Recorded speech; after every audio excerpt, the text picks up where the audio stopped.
Kids Stories, English and Hindi। ये 25 जनवरी की रात थी। लगभग 10 बजे का समय। लोग अपने रोजमर्रा के काम निपटा रहे थे और सोने की तैयारी कर रहे थे। अगला दिन गणतंत्र दिवस था और सभी को जल्दी उठना था। बड़ों को अपने दफ्तरों में ध्वजारोहण समारोह में जाना था और बच्चों को अपने स्कूलों में दूर से देशभक्ति गीतों की आवाज सुनाई दे रही थी, जो पूरे मोहल्ले में गूंज रही थी। कुछ घरों की बालकनियों से तिरंगा गर्व से लहरा रहा था। ऐसे ही एक घर के अंदर मोनू शीशे के सामने खड़ा था और अपने संवादों का अभ्यास कर रहा था।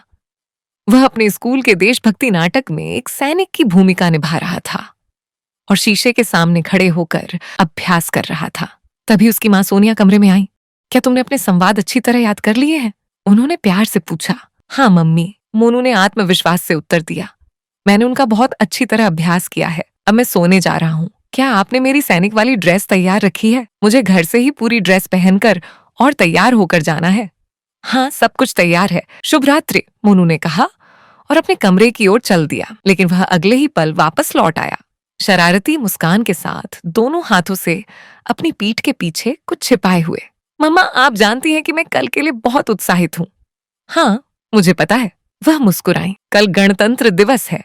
तुम्हारे स्कूल में अच्छा कार्यक्रम है और तुम्हें मिठाई भी मिलेगी। हाँ बिल्कुल मम्मा, लेकिन मेरे पास एक और वजह भी है। वह मुस्कुराया। ओह, सोनिया ने मजाकिया अंदाज में भौहें उठाई। तुम वहां क्या छिपा रहे हो? उन्होंने उसके हाथों की ओर हाथ बढ़ाया और मोनू गर्व से अपनी मिट्टी की गुल्लक आगे ले आया। देखिए, इसे पकड़िए, ये बहुत भारी है, उसने उत्साह से कहा। ये पैसों से भरी हुई है। मैंने तय किया था कि मैं इसे 26 जनवरी गणतंत्र दिवस पर तोड़ूंगा और एक अच्छा क्रिकेट बैट खरीदूंगा। मेरा पुराना बैट घिस चुका है और मुझे सच में एक नया बैट जरूर चाहिए। वह आगे बोला।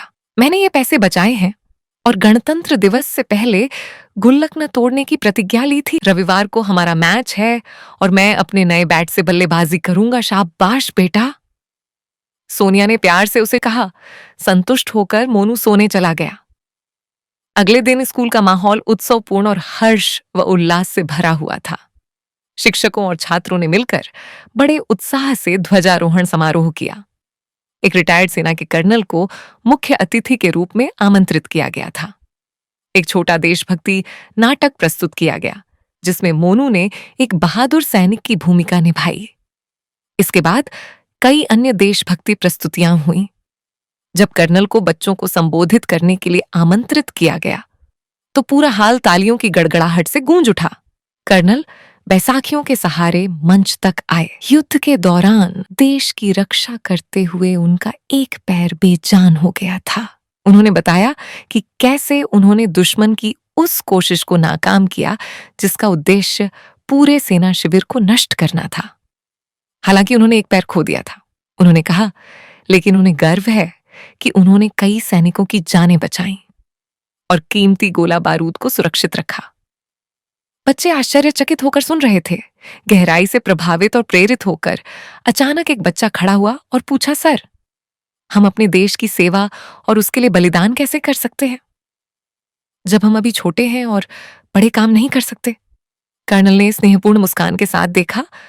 इतने छोटे बच्चों के ऐसे विचार सुनकर मेरा दिल खुशी से भर जाता है। उन्होंने कहा, बेटा, बलिदान का मतलब हमेशा जान देना नहीं होता।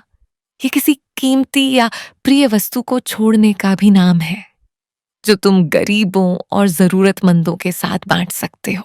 तुम दूसरों की जरूरत के समय उनकी मदद कर सकते हो। यह भी देश की एक महान सेवा है। कर्नल के भाषण के समाप्त होते ही बच्चों की जोरदार तालियों से पूरा हाल गूंज उठा। हाथों में मिठाइयां और दिलों में प्रेरक विचार संजोए। बच्चे घर लौट गए। जब मोनू घर पहुंचा तो सोनिया ने देखा कि वह असामान्य रूप से चुप था। तुम्हारा कार्यक्रम कैसा रहा? उन्होंने उत्सुकता से पूछा। अच्छा था, उसने साधारण ढंग से जवाब दिया और स्कूल की वर्दी बदलने के बाद अपना खाना खाने लगा। कुछ देर बाद उसने पूछा, मम्मी, हमारे पड़ोस के सूद अंकल का एक्सीडेंट कब हुआ था? लगभग 4 या 5 महीने पहले। तुम क्यों पूछ रहे हो? उन्होंने उत्तर दिया, आप जानती हैं, उनका छोटा बेटा राजू मेरा दोस्त है। मोनू ने कहा, उसने कल मुझे बताया कि वे लोग स्कूल नहीं जा रहे हैं। क्योंकि उनके पिता अपने काम पर नहीं जा पा रहे हैं और उनकी स्कूल फीस जमा नहीं हुई है। ओह, उसने तुम्हें ये कब बताया? सोनिया ने हैरानी से पूछा। अरे मम्मा, मैंने उनसे यूं ही उनके गणतंत्र दिवस के कार्यक्रम के बारे में पूछा था। बड़े भाई ने तो कुछ बहाने बनाए, लेकिन राजू ने मुझे सच्चाई बता दी। हमें इस बारे में पता नहीं था, सोनिया ने धीरे से कहा। मोनू चुपचाप अपने कमरे में चला गया और सोनिया अपने घरेलू कामों में लग गई। उस शाम जब सोनिया चाय पी रही थी और रात के खाने के लिए सब्जियां काट रही थी, तभी दरवाजे पर घंटी बजी। जब उन्होंने दरवाजा खोला तो सामने श्रीमती सूद खड़ी थी। उन्होंने मुस्कुराया और सोनिया ने उन्हें प्रेम पूर्वक अंदर आने को कहा। बैठते ही श्रीमती सूद ने विनम्रता से कहा, मैं ये पैसे लौटाने आई हूं। उन्होंने अपना हाथ आगे बढ़ाया जिसमें रूमाल में बंधे कुछ नोट और सिक्के थे। मैंने अपने बच्चों की स्कूल फीस के लिए पैसे का इंतजाम कर लिया है। वे सोमवार से स्कूल जाएंगे और मुझे एक स्कूल में अच्छी नौकरी भी मिल गई है।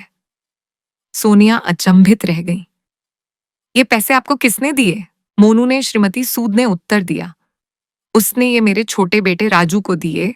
वह अपनी गुल्लक हमारे घर लाया था और दोनों बच्चों ने इसे चुपचाप तोड़ दिया, लेकिन मोनू ने मुझे कुछ भी नहीं बताया। सोनिया ने हैरानी से कहा। हाँ, श्रीमती सूद ने आंखों में आंसू भरते हुए सिर हिलाया। उसने ये सब चुपचाप किया। वे दोनों साथ क्रिकेट खेलते हैं और राजू ने उसे हमारी परेशानी बता दी होगी। ये लगभग 2600 हैं। उन्होंने आगे हाथ बढ़ाया। कृपया ये उसे लौटा दीजिए। आपका बच्चा एक अनमोल रत्न है, लेकिन मैं उसकी जमा पूंजी नहीं ले सकती। लेकिन सोनिया ने पैसे वापस लेने से मना कर दिया। इसके बजाय उन्होंने उसमें कुछ और पैसे जोड़ दिए और स्नेहपूर्वक कहा, एक पड़ोसी का कर्तव्य है कि वह दूसरे की मदद करे, और अगर मोनू ने ये नेक दिल से किया है तो इसे वैसा ही रहने दीजिए। चाय नाश्ते के बाद श्रीमती सूद अपने घर चली गईं। 2 दिन बीत गए। सोनिया ने मोनू से इस बारे में कुछ नहीं कहा। शनिवार को उन्होंने सहज रूप से कहा, तुमने हमसे बाजार चलने के लिए नहीं कहा, उस बैट को खरीदने के लिए जो तुम्हें कल के मैच के लिए चाहिए था। अरे मम्मा, मेरा बैट ठीक है, मोनू ने सरलता से उत्तर दिया। मैं कभी बाद में नया खरीद लूंगा। और वह तेजी से बाहर खेलने चला गया। उस रात सोने से पहले मोनू ने कहा, मम्मा, कल सुबह 8:30 बजे मेरा मैच है। अगर मैं खुद ना उठूं तो कृपया मुझे जगा देना। सोनिया मुस्कुराई और उसे शुभ रात्रि कहते हुए चूमा। रविवार की सुबह मोनू खुद ही जल्दी उठ गया। वह अपनी पढ़ाई की मेज पर एकदम नया क्रिकेट किट बैग देखकर हैरान रह गया। उसने जल्दी से उसे खोला और अवाक रह गया।